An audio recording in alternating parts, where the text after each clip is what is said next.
process of installing a boulder retaining wall starts with a permit if it's required.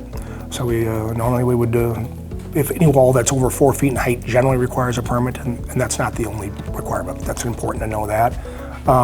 After that, we would perform a site inspection, make sure that we can get the equipment in that we need, got the right size equipment for the job. After we've established all that and mobilized the site, we would begin with excavating the area for the retaining wall, so that we'll have our base boulder installed, as we install our base boulder. After that, you're going to have a geo-textile fabric and drainage system installed behind the wall. And from there, it gets a little bit easier. From there, we start stacking up and putting the puzzle together.